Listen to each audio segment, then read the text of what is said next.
அல்லாதே அல்லாதே வெளியேறு வெளியேறு வெளியேறு வெளியேறு வெளியேறு வேண்டாம் வேண்டாம் வேண்டாம் வேண்டாம் வேண்டாம் வேண்டாம் வேண்டாம் வேண்டாம்.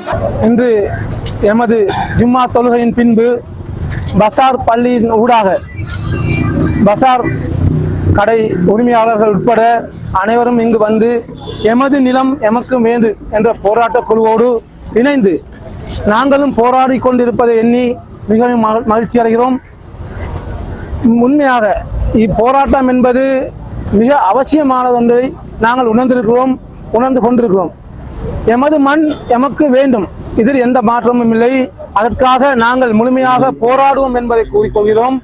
வருங்காலங்களிலும் சரி, இப்போராட்ட குழுவோடு நாங்கள் துணை நின்று அவர்களோடு தோல் நின்று அவர்களுக்கான இந்த வெற்றியை பெற்றுக்கொள்ளும் வரை நாங்கள் போராடுவோம் என்பதை கூறிக்கொண்டு, கடந்த காலங்களிலே விட்ட பிழைகளை இனியும் விடாது. உங்களுக்கு தெரியும், கடந்த காலங்களிலே எமது மக்களுக்கு தெரியாமல், எமது மக்களின் ஆதரவை பெற்றுக்கொள்ளாமல் நிறைய திட்டங்களை கொண்டு கடந்த அரசாங்கமாக இருக்கட்டும், இந்த அரசாங்கமாக இருக்கட்டும், எமது தலைவர் அரசியல் தலைவராக இருக்கட்டும், அனைவரும் கொண்டு வந்து திட்டங்களை, பிழையான திட்டத்தை செய்து கொண்டு போய் கொண்டிருக்கிறார்கள். அதை உடன் நிறுத்த வேண்டும் என்பதுதான் எங்களுடைய போராட்டத்துக்கான காரணம்.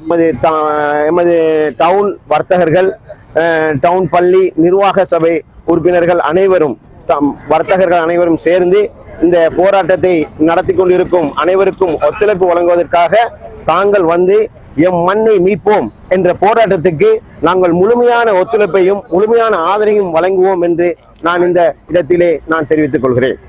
இன்று 20வது நாளாக எமது மன்னார், குறிப்பாக மன்னார் தீவு பிரதேசத்திலே மக்களுடைய வாழ்க்கை கேள்விக்குறியாக்கப்பட்டு கொண்டிருக்கின்ற, குறிப்பாக காற்றாலை மின்சாரம் மற்றும் கனிய மணல் அகழ்வுக்கு எதிரான தொடர்ச்சியான இந்த போராட்டம் இன்று 20வது நாளாக நடைபெற்று கொண்டிருக்கின்றது. அந்த அடிப்படையிலே இந்த மண்ணினுடைய மைந்தர்கள், இந்த மண்ணுக்கு சொந்தக்காரர்கள் என்ற அடிப்படையிலே முஸ்லிம்களாகிய நாங்களும் இந்த போராட்டத்திலே மிக ஆர்வத்துடனும் தைரியத்துடனும் பங்கெடுத்து கொண்டு, இந்த குறிப்பாக எங்களுடைய இந்த பிரதேசத்திலே நடத்தப்படுகின்ற, இன்னும் நடத்துவதற்கு திட்டமிட்டிருக்கின்ற இந்த காற்றாலை மின்சார திட்டம் உடனடியாக நிறுத்தப்பட வேண்டும்.